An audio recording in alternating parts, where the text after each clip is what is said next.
তিরপাল, ঈদগাহার ময়দানে এটা করা হারাম, না জায়েজ, ডবল ফতোয়া।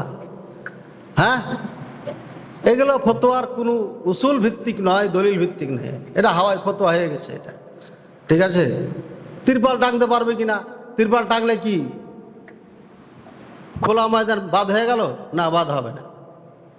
এটা শিয়া এভাবে ইসলাম বুঝেছে। শিয়ারা করে কি জানো, এসি বাস, সৌদি আরবের উন্নত এসি বাসগুলো ছাদ খুলে ফেলে, ওরা স্পেশাল বাস নিয়ে আসে, ইরাকে ঢোকে, ইরাক থেকে তখন ছাদে বাসের খুলে ফেলে, ছাদ খুলে ফেলে দেয়। আর মদিনাতে শিয়া আছে, মক্কায় শিয়া আছে, এরা জায়গা টাকা ক্রয় করে আসবে, ধনী মানে আরাম করে তেলের পাম্পে ইয়াতে খনিতে চাকরি করে, কাজে টাকা পয়সা দেওয়া ভাব নাই। মক্কা মদিনাতে বাসা বসে আছে, এদের জন্য গাড়ি রেডি করা আছে। ইউনিটি এদের এত শক্ত, পৃথিবীর যে কোনো প্রান্তে যাবে একটা পাগড়িওয়ালা পাঁঠা, ওখানে ওর ভক্ত এসে হাজির হয়ে গেছে, এমনই এদের ইউনিটি মজবুত, এত শক্ত।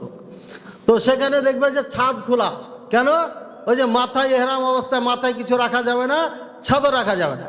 কিন্তু এই বেকুবগুলো বুঝে না যে মিনাতে, মুজদালাফাতে, আরাফাতে খিমার নিচে এসিতে যে ঘুমাচ্ছে, ওপরে যে একটা খিমা, এটা আর বুঝে না। তাম্বু টাঙ্গা আছে না, তাহলে এ তাম্বু দিয়েছে কেন? বাসের ছাদ যদি রাখা না যায়, হোটেলে যে আরামে এসিতে ঘুমাচ্ছে কেন? তাহলে হোটেলের ছাদই খুলে ফেলে দাও। এই যে বোকার মতো বুঝ, আমাদের বাংলাদেশে এরকম সালাফিদের মধ্যে আছে, খালাফিদের মধ্যে তো আছি।